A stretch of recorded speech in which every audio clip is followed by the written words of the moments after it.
Sarah Chen stood in the middle of the giant room, her hands locked in glowing chains.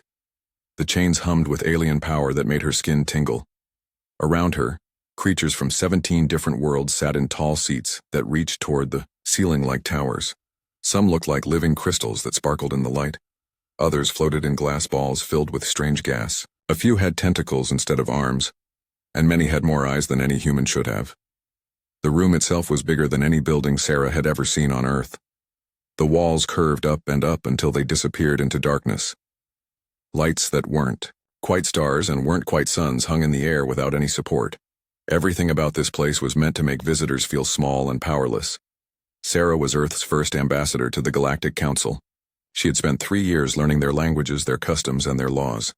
She had come here with hope. She had believed that humans could find their place among the stars alongside these ancient civilizations.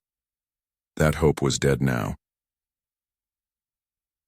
Hi, Arbiter Kethavar looked down at her from the highest seat.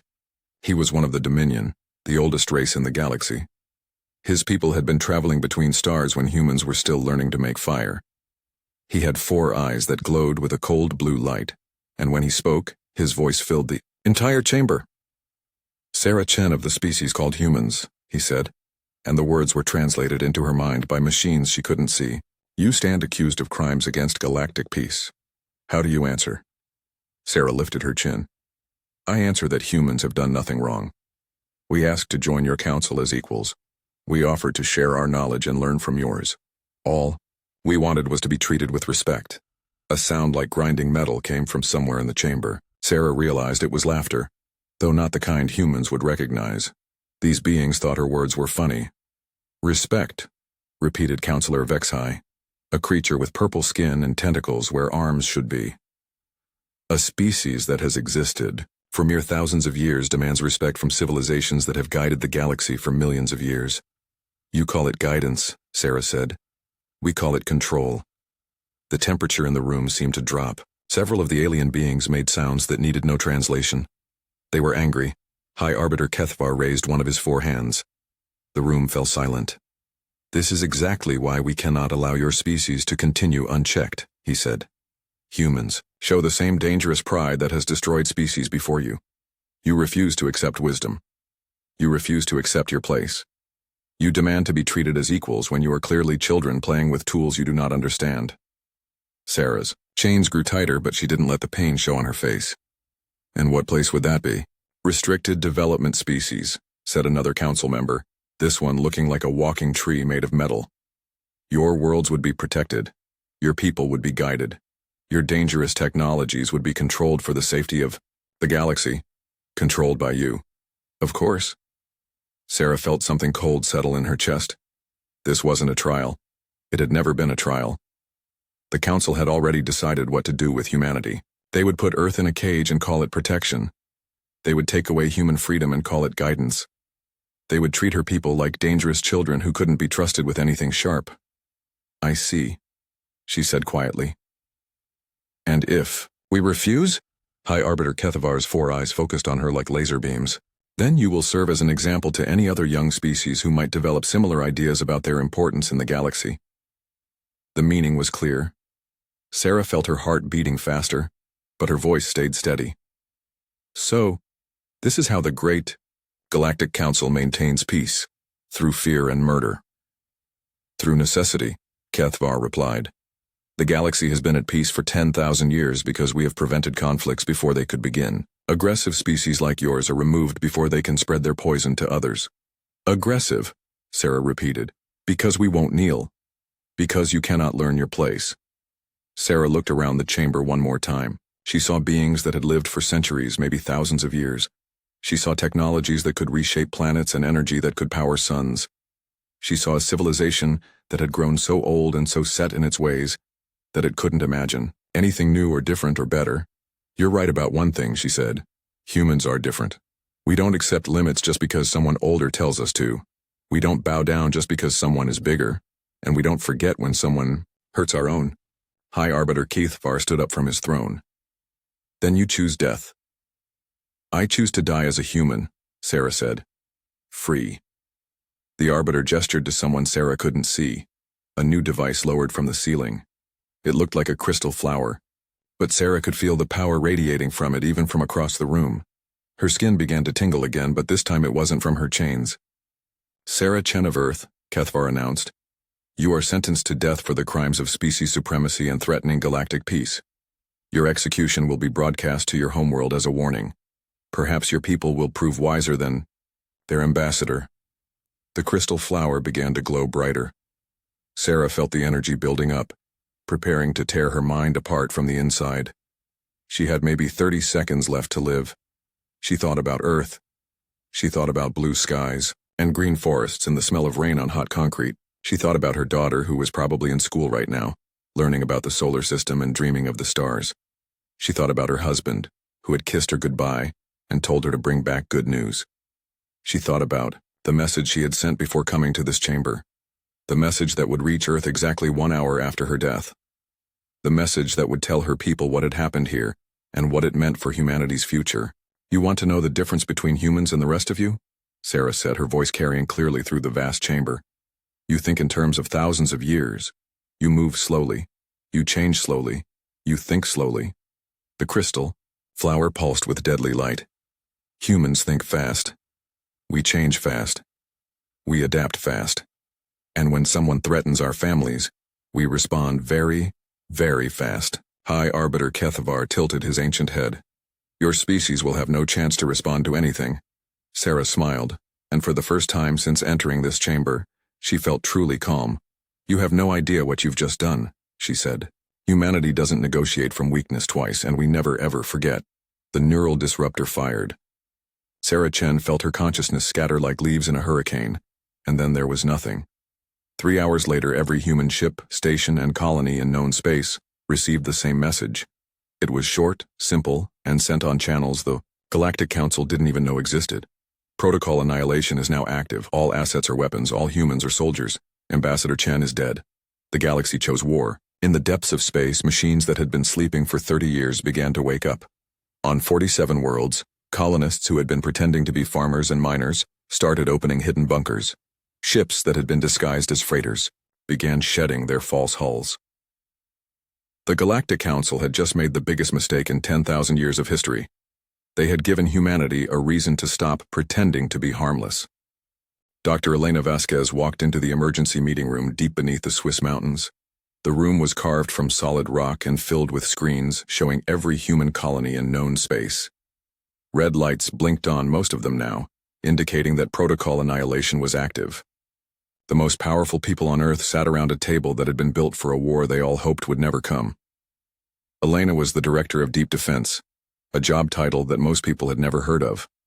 Even the people in this room didn't know everything about what her department really did. That was about to change.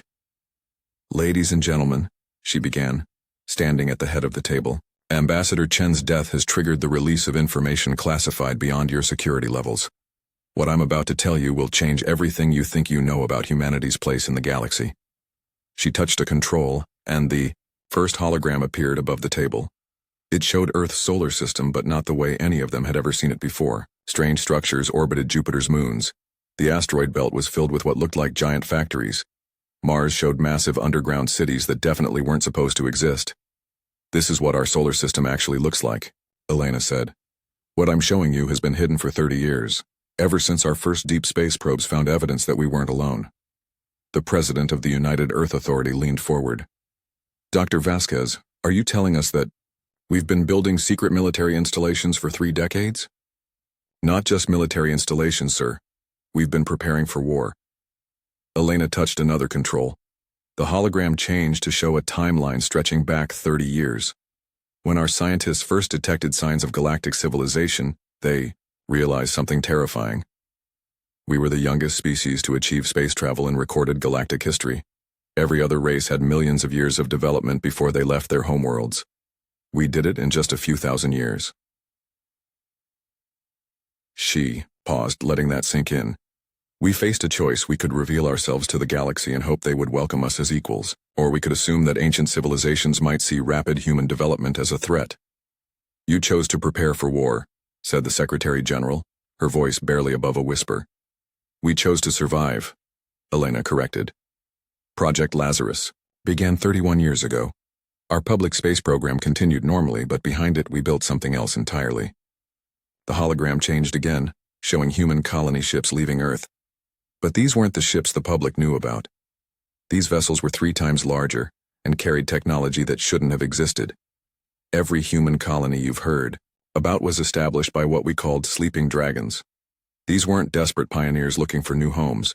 These were military engineers building forward operating bases while pretending to be farmers. The defense minister stood up so quickly his chair fell over. Are you saying our colonies are actually military bases? Every single one, Elena confirmed. The wheat farms on Kepler Prime can be converted to weapons manufacturing in 72 hours. The mining operations on New Ceres are actually building warships in disguise. The research stations studying alien plant life are developing biological weapons. She brought up another display, this one showing cargo ships moving between human worlds. These freighters aren't carrying food and supplies. They're moving weapon components, raw materials for military production, and people. Lots of people. What, people? Asked the president. Elena took a deep breath. This was the revelation that would shock them most. Earth's population isn't 4 billion as we've reported to the Galactic Council. It's 11 billion. The missing 7 billion live in deep space colonies that don't officially exist. They've spent their entire lives preparing for this war. The room fell silent except for the humming of computers. Elena could see the disbelief on their faces, followed quickly by understanding and then fear. You're telling us, the president said slowly, that while I've been running a planet of 4 billion people, there are actually 7 billion more humans living in secret military colonies. Yes, sir. And they're all volunteers. Everyone in the deep colonies knows what they signed up for. Their children are raised from birth to be soldiers, engineers, and strategists. They've been waiting their whole lives for Protocol Annihilation to activate. Elena brought up one final display. This one showed the true scope of human space presence. Instead of 47 known colonies, there were over 200 installations scattered across 100 star systems. The Galactic Council thinks humans are barely capable of interstellar travel. They see us as primitive beings who got lucky with some basic technology. They have no idea what we actually are. And what are we? Asked the Secretary General. We're a species that conquered an entire planet before we ever left it. We're a civilization that spent 30 years turning entire star systems into weapons while convincing the galaxy we were harmless farmers and researchers. We're the people who looked at a galaxy full of ancient, powerful civilizations and decided to build something they'd never seen before. Elena gestured to the displays around them, showing human installations across dozens of star systems. Every human colony has been equipped with automated manufacturing systems that can transition from peaceful production to full war materiel in 3 days. Our cargo ships are actually disguised warships carrying enough firepower to level cities. Our research stations have been developing weapons technology for 3 decades. She paused, looking at each person around the table. The Galactic Council made one critical error in their calculations. They assumed that human technological development would slow down once we encountered superior civilizations. They thought we would be impressed by their ancient knowledge and accept our place as a junior species. But that's not what happened, the president said. No, sir. Instead, we studied them. We learned from them, and then we built something better. Human technology isn't inferior to galactic standard anymore. In many areas, it's decades ahead. Elena brought up technical specifications that made several people gasp. Energy weapons that adapted to targets, hull materials that could repair themselves, AI systems that could think faster than organic brains. How is this possible? Asked the defense minister. Because humans don't accept limitations, Elena explained. The Galactic Council has been using the same basic technologies for thousands of years. Why change something that works? But humans see a working system and immediately start thinking about how to make it better. She smiled, but it wasn't a happy expression. They also made another mistake. They assumed that because we're young, we must be naive. They thought they could intimidate us into submission by executing our ambassador. Instead, they gave us a reason to reveal what we've been building, the president said. Exactly. Protocol Annihilation isn't just a military response. It's the end of humanity's pretense of being harmless. Every sleeping dragon is waking up. Every disguised warship is revealing its true nature. Every hidden colony is going to full military production. Elena looked around the room one more time.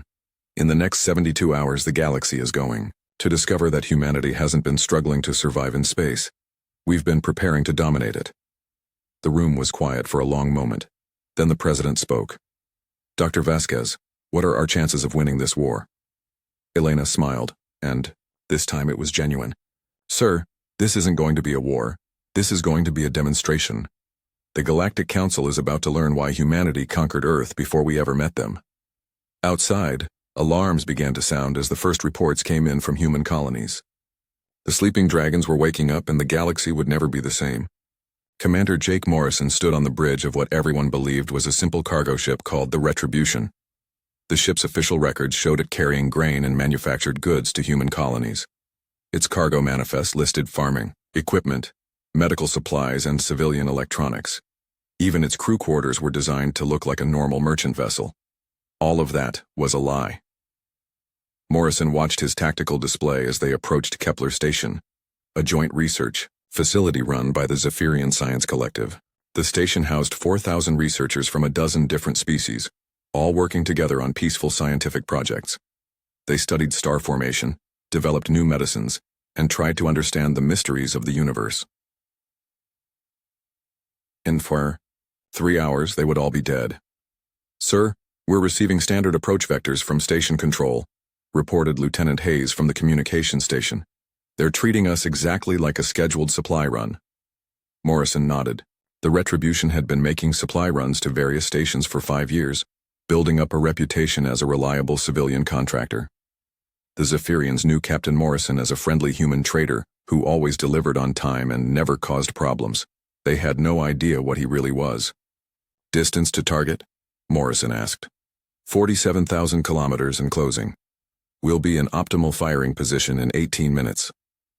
Morrison looked around his bridge. Every person here was a volunteer from the deep colonies. They had trained their entire lives for this moment. Some were barely 20 years old, raised from childhood to be soldiers. Others were veterans of Earth's military who had been recruited into the Deep Defense Program decades ago. All of them knew this attack would make them mass murderers in the eyes of the galaxy. None of them cared. Ambassador Chen had been murdered for trying to secure humanity's future through diplomacy. Now they would secure it through force. Sir, incoming transmission from Kepler Station, Hayes reported. Put it through. The main screen flickered to life, showing a Zephyrian researcher with crystalline skin that reflected light like a prism. Morrison had met this being before during his supply runs. Its name was something humans couldn't pronounce, but it had always been polite and efficient. Captain Morrison, the Zephyrian said, its voice carrying the musical quality of its species. Welcome back to Kepler Station. We have your usual berth prepared, and our loading crews are standing by. Thank you, Control, Morrison replied, letting his voice carry the same friendly tone he had used for 5 years. We should be docked within the hour. Excellent. Safe approach, Captain. The transmission ended. Morrison felt something cold settle in his stomach, but his expression didn't change. In 18 minutes, that friendly researcher would be vapor along with everyone else on the station. All stations report readiness, he ordered. Weapons systems ready, came the reply from his tactical officer. Engineering reports full power available on command. Communications ready to broadcast on all galactic frequencies. Navigation confirms. We can jump to quantum fold space within 30 seconds of firing. Morrison took a deep breath. Execute transformation protocol. The Retribution began to change.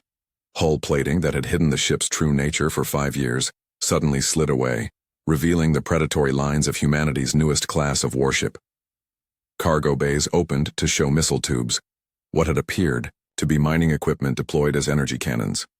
The ship's reactor signature spiked as military-grade systems came online.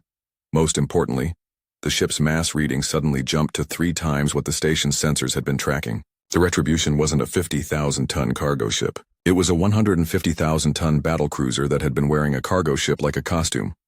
Alarms started blaring on Kepler Station as their sensors detected the transformation. Morrison could imagine the panic spreading through the research facility as scientists who had never seen military action tried to understand what was happening. Sir, Kepler Station is hailing us on emergency frequencies, Hayes reported. Open the channel but broadcast it on all galactic communication networks. I want the entire galaxy to hear this. The screen lit up again, but this time it showed multiple Zephyrians and other species all talking at once. Their confusion and fear was obvious even across species barriers. Captain Morrison, what is happening to your vessel? One of them asked. Our sensors are detecting massive energy signatures and weapon systems. Please explain. Morrison stood up from his captain's chair and straightened his uniform. When he spoke, his words would be heard across hundreds of star systems. This is Commander Jake Morrison of the United Earth Forces. I am no longer Captain Morrison of a cargo vessel, Kepler Station. You have 60 seconds to evacuate all personnel to emergency pods. This facility will be destroyed in retaliation for the murder of Ambassador Sarah Chen. The aliens on screen stared at him in shock. One of them, a being that looked like a walking tree, finally found its voice. Commander, surely there has been a mistake. We are peaceful researchers. We had nothing to do with your ambassador's trial. You're citizens of species that belong to the Galactic Council, Morrison replied. The Council murdered our representative during a diplomatic mission. That makes this a declaration of war. But we are non-combatants. Morrison's expression didn't change. So was Ambassador Chen. The countdown timer on his tactical display showed 30 seconds remaining. On his screens, he could see Kepler Station's defense platforms trying to come online. The platforms were designed to handle pirates and asteroid impacts, not military strikes from a disguised warship at close range. Please, the tree-like alien said. We can resolve this through diplomatic channels. The Council can be contacted. Negotiations can begin. 20 seconds, Morrison announced. Emergency pods began, launching from Kepler Station but far too slowly. Most of the station's 4,000 inhabitants were researchers, not military personnel. They had no experience with combat evacuations. 10 seconds. More pods launched, but Morrison's tactical officer reported that less than half the station had been evacuated. 5 seconds. This is humanity's declaration of war against the Galactic Council. Commander, please, fire. The Retribution's weapons systems unleashed 30 years of human military development in a single devastating salvo. Energy beams that could cut through any known material sliced through Kepler Station's hull. Missiles with warheads designed to crack planets tore through the station's superstructure. In less than 10 seconds, one of the galaxy's premier research facilities became an expanding cloud of superheated gas and metal. Morrison watched the destruction with no emotion showing on his face. Behind him, his crew worked with calm efficiency, already preparing for the next phase of the operation. Sir, Zephyrian patrol ships are converging on our position, his tactical officer reported. 6 vessels closing fast. Time to jump? Ready now, sir. Not yet. We have a message to deliver. Morrison activated the ship's long-range communications array and sent a signal across quantum space. It would reach every human installation in the galaxy within minutes. As he watched, space around Kepler Station began to shimmer. One by one, human ships began materializing from quantum fold space. Not 1 or 2 ships, but dozens. Each one looked completely different from the others. But they all had one thing in common. They were far more advanced than anything the galaxy had seen before. The lead ship opened a communication channel that reached every vessel in the star system, every station within 100 light-years, and every major population center in Galactic Council space. This is Admiral Sarah Chen of the Earth Fleet, came a voice that should have belonged to a dead woman. My death has been greatly exaggerated.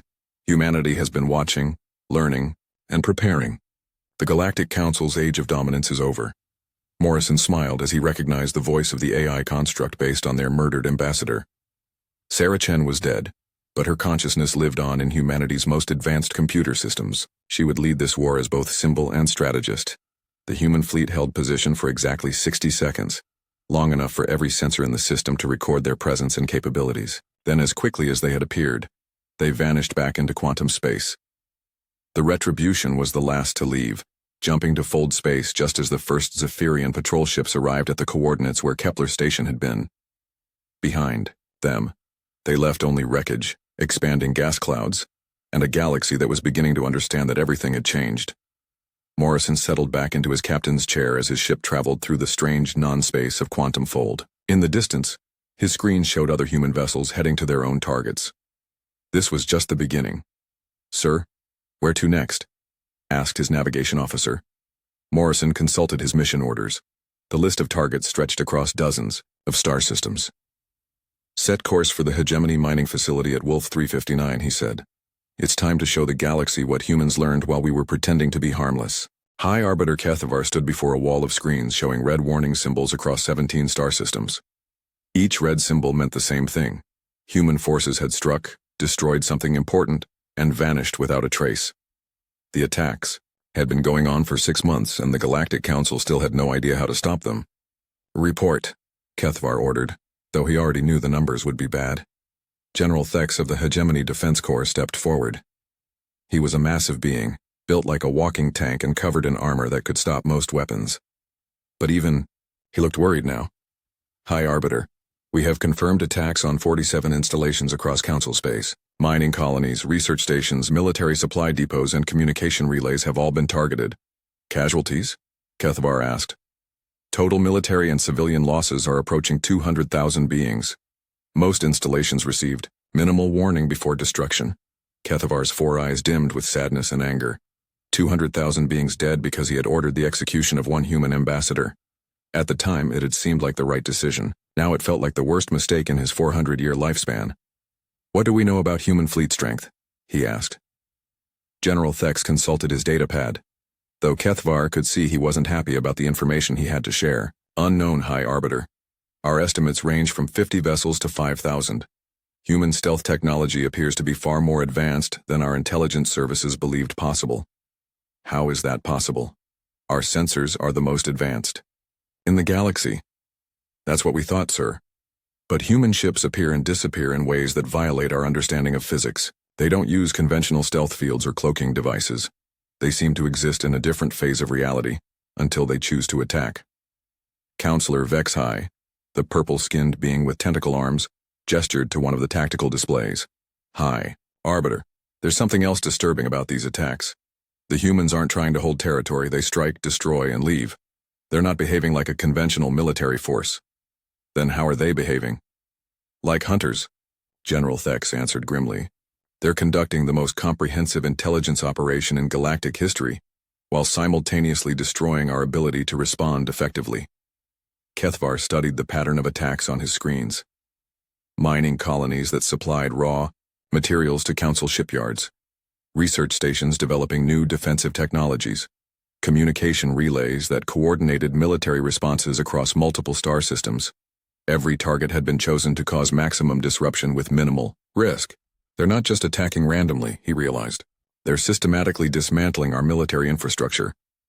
Yes, sir, and they seem to know exactly which targets will cause the most damage. They have intelligence about our operations that should be impossible for them to possess. Vexahai's tentacles writhed with nervous energy. High Arbiter, there's something else. Several Council member worlds have reported human infiltrators, not saboteurs or spies, but observers. Beings who appear to be cataloging our military capabilities and civilian infrastructure. Have any been captured? No, sir. They vanish when approached, but not before gathering detailed information about our defenses, our technology, and our population centers. Kethvar felt a chill that had nothing to do with the temperature in the room. They're preparing for something larger.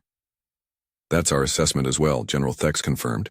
These attacks aren't random acts of revenge. They're part of a coordinated campaign to gather intelligence while weakening our ability to respond to a major offensive.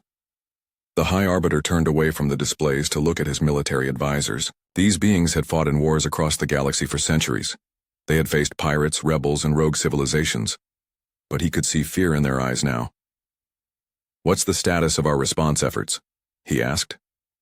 General Thex's armored shoulders sagged slightly. Every battle fleet we've dispatched to human colony systems has found empty space, not destroyed settlements but completely evacuated installations. The humans somehow moved entire populations without leaving any trace of where they went. That's impossible. Moving millions of beings and all their equipment would require massive logistical operations. Yes, sir, it should be impossible, but we've found 17 human colony worlds that are completely empty. No structures, no debris, no sign that anyone was ever there. It's as if entire civilizations just vanished. Counselor Vexahai added her own disturbing information. The few human vessels we've managed to engage in direct combat have displayed technology that our scientists say shouldn't exist. Energy shields that adapt to different weapons in real time, hull materials that repair themselves during battle, and most concerning, tactical artificial intelligence that seems to predict our strategies before we implement them. AI? Kethvar asked. I thought humans were opposed to artificial intelligence. Apparently not, sir. Our analysis of combat recordings shows human ships responding to our tactics with impossible speed and accuracy. They're not just reacting to our attacks. They're anticipating them. General Thex brought up a new display showing intercepted human communications. Hi, Arbiter. There's something else you need to know. Our intelligence division has been monitoring human military communications when possible. And their morale isn't just holding under the stress of war, sir. It's increasing. Our psychological warfare experts have been analyzing their communication patterns, and the results are disturbing. Kethvar leaned forward. Explain. Human military personnel discuss combat operations like sporting events. They use terms like fun and exciting when referring to battles with our forces. Colonists volunteer for dangerous evacuation missions because they want to get in on the action. The High Arbiter stared at the display in disbelief. You're saying they enjoy this war? More than that, sir. They seem to be treating galactic warfare as an interesting problem to solve. They're not fighting with desperate fury or grim determination. They're fighting with what can only be described as enthusiasm. Vex High's tentacles curled and uncurled in patterns that indicated extreme distress. High Arbiter, our xenopsychologists have been studying human behavior patterns since these attacks began. Their conclusion is that we're facing something unprecedented in galactic history, which is a species that has collectively decided to treat interstellar warfare as entertainment. They're not desperate refugees fighting for survival. They're not even angry soldiers seeking revenge. They're beings who genuinely enjoy the challenge of combat against superior forces. General Thex added more disturbing details. Sir, we've intercepted communications from human civilian settlements. Children play war games based on real battles against our forces, and their tactical accuracy is remarkable. Parents discuss the war at dinner tables like they're following their favorite sports team. Kethvar felt something he hadn't experienced in centuries. Genuine fear. Not fear of death or defeat, but fear of something completely outside his understanding of how civilized beings should behave. You're telling me we're at war with a species that thinks warfare is fun? Yes, sir, and they're very good at it. Before anyone could respond, every display in the council chambers suddenly changed to show the same image. It was the human ambassador, Sarah Chen, standing on the bridge of a ship that was larger than anything in the council fleet. But Sarah Chen was supposed to be dead. Honorable members of the Galactic Council, her image said with perfect diplomatic courtesy. I wanted to personally inform you that Phase 1 of humanity's response to my execution is now complete. Kethvar stared at the screen in shock. The neural disruptor had torn this being's mind apart. She should be dead. We have successfully mapped your military capabilities, eliminated your strategic reserves, and confirmed our technological advantages over your forces. Phase 2 of our operation begins in 24 hours. The image smiled, and that smile was more terrifying than any weapon. High Arbiter Kethvar, you might want to consider surrender. The alternative will be quite educational for your species, but I suspect you won't enjoy the lesson. The transmission ended, but before the displays could return to normal, proximity alarms began screaming throughout the council chambers. General Thex rushed to his combat station and immediately paled. High Arbiter, we have multiple contacts appearing throughout the system. Human vessels, sir. Dozens of them. Kethvar looked at his displays and felt his ancient heart skip a beat. The human fleet wasn't just appearing in normal space. They were materializing inside the Council's most heavily defended star system, past every sensor network and defensive installation. How did they get here? He whispered. Unknown, sir. They just appeared like they stepped out of empty space. On the screens, human ships hung in space around the Council's seat of government like predators surrounding wounded prey. They made no aggressive moves, but their message was clear. Nowhere in the galaxy was beyond their reach. A new transmission came through, and once again, Sarah Chen's impossible image appeared on their screens. Phase 2 begins now, she said. I suggest you watch carefully. You're about to see what happens when humanity stops pretending to be harmless. Admiral Sarah Chen stood on the bridge of the UES Annihilation Protocol, watching the combined fleet of 17 Galactic Council species take position in the empty space between star systems. The enemy formation stretched across thousands of kilometers, representing every warship the Council could gather for one final battle. Sarah wasn't really Sarah anymore, of course. The original ambassador had died 6 months ago in the Council chambers, her mind torn apart by alien weapons. But her consciousness lived on in the quantum processors of humanity's most advanced AI systems, backed up from neural scans taken before her diplomatic mission. She had all of Sarah's memories, her personality, and her burning desire to make the Council pay for their mistake. Fleet status report, she requested, though she already knew the answer through her quantum links. To every human ship in space, Captain Torres, her human liaison officer, checked his displays. All Dragon protocols remain active across 47 star systems, Admiral. We're showing 12,000 vessels of various classes, plus 40 million automated defense platforms. The numbers represented the true scope of humanity's expansion into space. While the Galactic Council thought humans could barely manage a few dozen colony ships, humanity had actually spent 30 years turning entire star systems into weapons factories. Every farming colony was a military base.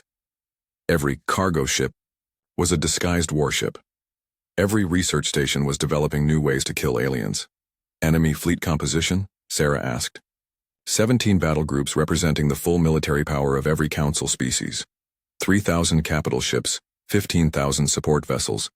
By normal military standards, they should be able to crush any single species' entire navy.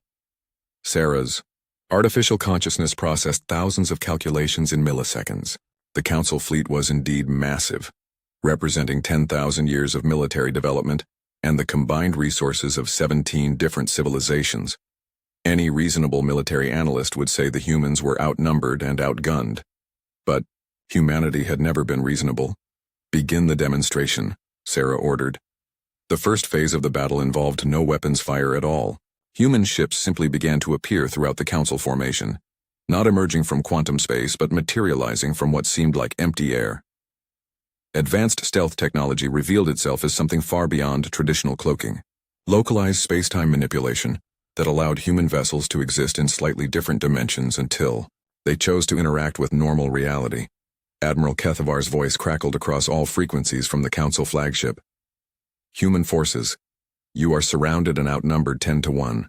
Surrender now and your species will be granted mercy. Ray smiled as she opened a channel that would reach every ship in both fleets. Hi, Arbiter. You still don't understand what you're facing. This isn't a desperate last stand by a doomed species. This is a demonstration for the galaxy's education. She gestured, and her tactical officers began the second phase.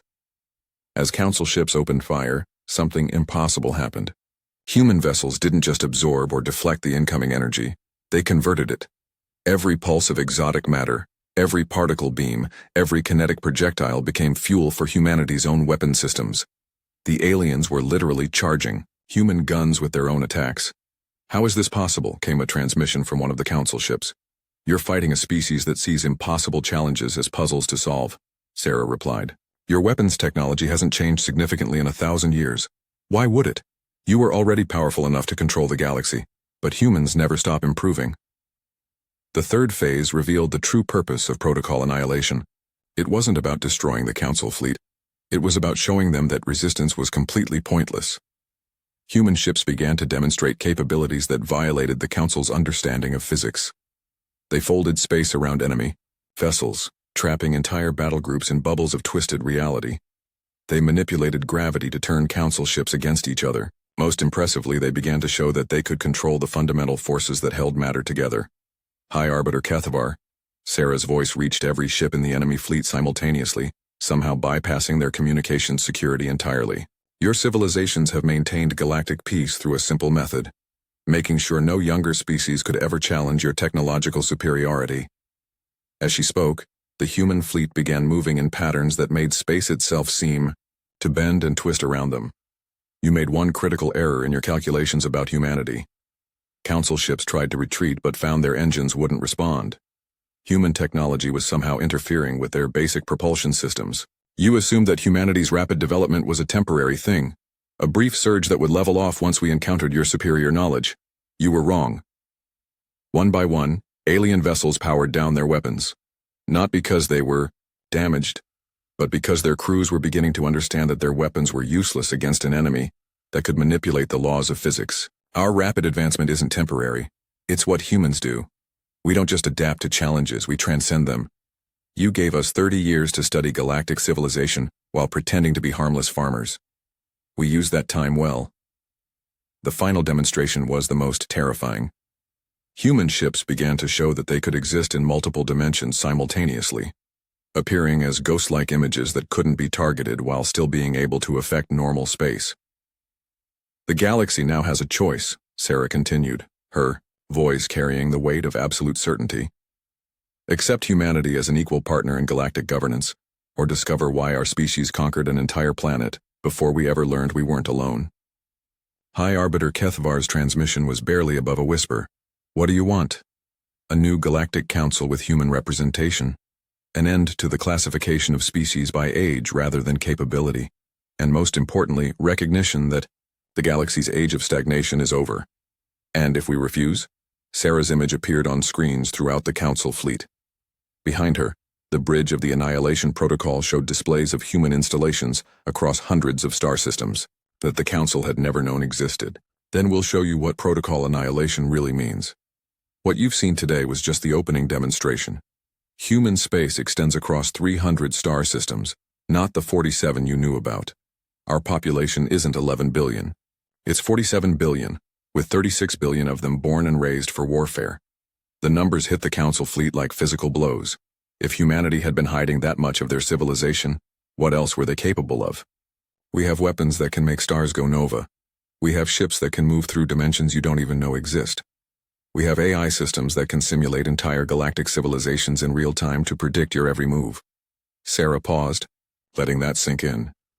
But we prefer cooperation to domination. Unlike some civilizations, we don't want to rule the galaxy through fear. We want to improve it. One by one, council ships began broadcasting surrender signals, not because they were defeated in battle, but because they finally understood they were facing something completely beyond their experience. The war ended not with humanity's victory over the council, but with the council's recognition that their 10,000-year reign was over. In the negotiations that followed, the Galactic Council was restructured as a true democracy where species were represented based on capability rather than age. Human technology began spreading through council. Space within months, not as conquest but as inevitable progress. Diseases that had plagued alien species for millennia were cured by human medical advances. Energy sources that had seemed impossible became commonplace. Transportation systems that could move between star systems in hours instead of days revolutionized galactic commerce. But perhaps the most important change was philosophical. The galaxy's ancient civilizations began to remember what it felt like to grow and improve, instead of simply maintaining the status quo. Admiral Sarah Chen, now serving as humanity's permanent representative to the Reformed Council, often reflected on the irony of the situation. The Council had executed her to prevent human ideas from spreading through the galaxy. Instead, they had given humanity the motivation to take over the galaxy's government and force everyone to accept those ideas, whether they liked it or not. In her private moments, she wondered what challenges humanity would tackle next. The galaxy was just the beginning, after all. There were other galaxies out there, filled with civilizations that might need to learn the same lessons about cooperation and progress, but that was a problem for tomorrow. Today, humanity had secured its place among the stars not through conquest, but through the simple demonstration that some species are too dangerous to ignore and too valuable to suppress. The age of human expansion had begun, and the universe would never be the same.